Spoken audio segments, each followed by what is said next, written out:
Assalamualaikum warahmatullahi wabarakatuh. Alhamdulillah wassalatu wassalamu ala ashrafil anbiya'i wal mursalin Sayyidina Muhammad sallallahu alaihi wasallam wa ala alihi wa ashabihi wa man tabi'ahum bi ihsanin ila yaumiddin. Segala puji bagi Allah Subhanahu wa taala yang masih memberikan kita kesehatan, kesempatan untuk menuntut agama, untuk menuntut ilmu syar'i. Kemudian salawat serta salam kepada baginda Nabi Muhammad sallallahu alaihi wasallam, kepada keluarga beliau, sahabat-sahabat beliau, dan orang-orang yang mengikuti beliau hingga hari kiamat nanti. Pada pembelajaran akidah sekarang ini kita sudah masuk di bab yang keempat. Ya, alhamdulillah kemarin kita sudah menyelesaikan bab yang pertama, kedua, dan ketiga, dan sekarang kita masuk di bab yang keempat. Bab al-khawfu minasyirki, ya. Bab takut terhadap syirik, ya. Kenapa kita harus takut terhadap kesyirikan, ya?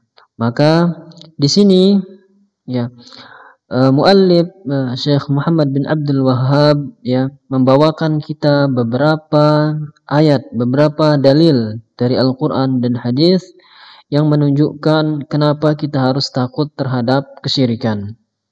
Yang pertama, wa qaulillahi ta'ala, firman Allah Subhanahu wa ta'ala, innallaha la yaghfiru an yushraka bihi wa yaghfiru ma duna dzalika liman yasha.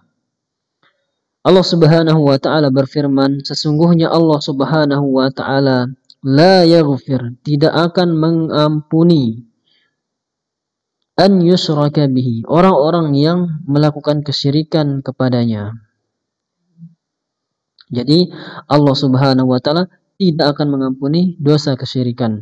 Wa yaghfiru ma duna dzalik, dan Allah Subhanahu wa taala akan mengampuni semua dosa selain dosa syirik, liman yasha, bagi yang Allah kehendaki. Ada 3 poin yang bisa kita ambil di sini. Yang pertama adalah bahwasanya Allah Subhanahu wa taala tidak akan mengampuni dosa syirik, dosa kesyirikan, dosa menyekutukan Allah Subhanahu wa taala. Itulah kenapa kita pantas takut terhadap kesyirikan ini, karena Allah Subhanahu wa taala tidak akan mengampuni dosanya. Yang artinya jika dosa kita tidak ampuni, maka cukup dengan inilah bahwasanya kita akan dimasukkan ke dalam neraka. Kemudian wa yaghfiru ma duna dzalik, dan Allah Subhanahu wa taala akan mengampuni dosa selain dosa syirik. Adapun dosa yang lain, ya, akan diampuni oleh Allah Subhanahu wa taala. Apapun dosa yang pernah kita lakukan di dunia ini, selama itu bukan dosa syirik, akan diampuni oleh Allah Subhanahu wa taala. Tetapi yang perlu kita perhatikan di sini adalah kalimat liman yasha, bagi siapa saja yang Allah kehendaki. Maksudnya apa? Jika Allah Subhanahu wa taala mengampuni dosa-dosa kita selama di dunia ini, berarti kita langsung masuk surga. Namun apabila dosa kita, ya, tidak diampuni oleh Allah Subhanahu wa taala, maka kita masuk ke dalam neraka terlebih dahulu, baru kita masuk ke dalam surga. Akan tetapi jika kita tidak syirik, pasti kita akan masuk surga, ya, entah itu langsung ataupun terkendala ataupun terlambat. Kemudian hadis yang kedua, dalil yang kedua yang menunjukkan bahwa kenapa kita harus takut kepada kesyirikan. Wa qala al-Khalil alaihi salam wajnubni wa baniya an na'budal asnam. Wa qala al-Khalil, al-Khalil di sini adalah Khalilullah, kekasihnya Allah, yaitu Nabi Ibrahim alaihi salam. Beliau berdoa, wajnubni, ya, jauhkanlah aku, wa baniya, dan keturunanku, an na'budal asnam, dari menyembah patung.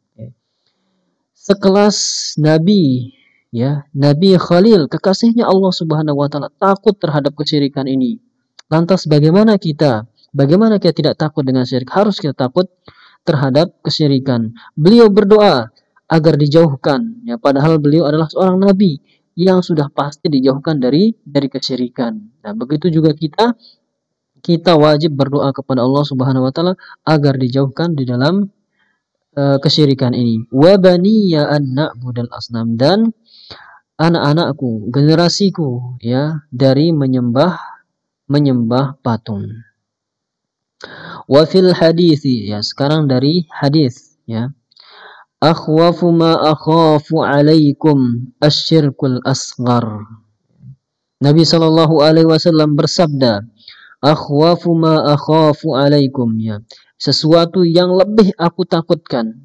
Khaufun dari kata isim tabdil dari kata khauf, ya, yang akhwaf, ya. Aku lebih takut, ya, sangat takut artinya ya. Ya, ini sekelas Nabi kita Muhammad SAW sangat takut. Ya, akhafu alaikum, dari sesuatu yang paling aku takutkan. Ya, jadi yang paling Nabi SAW takutkan adalah apa? Asyirkul asghar, syirik yang kecil. Ya, dari sini kita bisa mengambil kesimpulan bahwa syirik itu ada yang besar dan ada yang kecil. Ya, ada yang asyirkul asghar dan ada yang besar. Kalau yang besar yaitu kekal di dalam neraka. Adapun yang kecil tidak kekal di neraka. Adapun syirik besar dapat mengeluarkan orang yang pelakunya, ya, yang apabila melakukannya keluar dari agama Islam. Namun syirik kecil tidak mengeluarkan pelakunya dari agama Islam. Fasu'ila anhu, kemudian Nabi sallallahu alaihi wasallam ditanya, apa yang dimaksud dengan syirik kecil di perkataan beliau tadi? Huwa ar-riya. Ar-riya. Apa yang dimaksud dengan ar-riya? Yaitu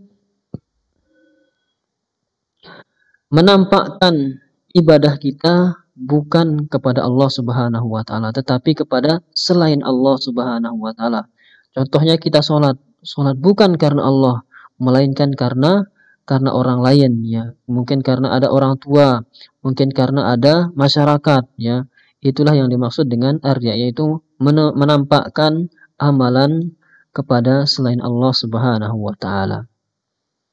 Kemudian hadis yang selanjutnya, wa an ibni Mas'udin anna Rasulullah sallallahu alaihi wasallam qala, man mata wa huwa yad'u min dunillahi niddan dakhala an-nar. Rasulullah SAW bersabda, barang siapa yang meninggal dunia dalam keadaan ya berdoa atau menyembah atau meminta min dunillah kepada selain Allah, niddan, ya, niddan artinya adalah sekutu, dakhalan nar, maka dia akan dimasukkan ke dalam api neraka. Ini menunjukkan bahwa kita harus takut terhadap kesyirikan, karena orang yang syirik, ya, orang yang menyekutukan Allah Subhanahu wa taala akan dimasukkan ke dalam api neraka. Dan di sini dikatakan niddan, sekutu. Itu tandanya berarti orang ini juga menyembah Allah, namun di lain sisi dia juga menyembah selain Allah. Dia sholat 5 waktu, namun dia takut, dia meyakini bahwa gunung ini ada yang menjaga, lautan ini ada yang memiliki, dan yang memilikinya adalah selain Allah. Maka inilah yang dimaksud dengan menyekutukan Allah, ya, membuatkan Allah tandingan, ya. Maka hendaknya kita menjauhinya dan takut dari hal-hal tersebut. Dan yang terakhir dari dalil yang menunjukkan bahwa kenapa kita harus takut kepada kesyirikan, wali muslimin an Jabirin radhiyallahu anhu anna Rasulullah SAW qala man laqiyallaha la yushriku bi syai'an dakhalal jannah. Barang siapa yang menjumpai Allah Subhanahu wa taala la yushriku bihi syai'an, tidak menyekutukan Allah Subhanahu wa taala, dakhalal jannah, pasti dia akan masuk surga. Wa man laqiyahu yusyriku bihi syai'an dakhalan nar, dan barang siapa yang menjumpai Allah Subhanahu wa taala dalam keadaan mensekutukan Allah, maka dia akan masuk ke dalam neraka. Hadis ini menunjukkan bahwasanya, ya, setelah hari ini ada hari yang lain, ya. Hari ini, ya, mungkin kita, ya, ada, ya, amal ibadah, sholat 5 waktu, puasa, zakat, ya, berlelah berletih, ya. Lantas kita tidak meyakini hari akhir, nah ini adalah suatu yang tidak masuk akal. Ya, sekarang kita lelah ya beribadah kepada Allah Subhanahu wa taala. Pasti ada suatu hari di mana kita akan menerima amal ibadah kita tersebut, balasan dari amal ibadah kita tersebut. Makanya di sini dikatakan man laki Allah, suatu saat kita akan bertemu dengan Allah Subhanahu wa taala. Dan ada dua keadaan. Keadaan yang pertama, la yusyriku bihi syai'an, tidak menyekutukan Allah. Kita datang tanpa menyekutukan Allah. Kita meyakini sepenuhnya bahwasanya Allah Subhanahu wa taala satu-satunya pencipta. Kita meyakini bahwasanya Allah Subhanahu wa taala satu-satunya yang patut kita ibadahi di dunia ini. Maka apa ganjarannya? Dakhalal jannah. Pasti kita akan masuk surga. Namun, ya jika kita datang dalam keadaan yang kedua, menyekutukan Allah Subhanahu wa taala. Ya, kita meyakini bahwa ada selain Allah pencipta atau kita menyembah selain Allah, maka pasti kita akan masuk ke dalam neraka Allah Subhanahu wa taala. Demikian untuk sesi ini, ya pertemuan ini kita cukupkan sampai di sini. Kita tutup dengan doa kafaratul majlis. Subhanakallahumma bihamdika asyhadu an la ilaha illa anta astaghfiruka wa atubu ilaik. Assalamualaikum warahmatullahi wabarakatuh.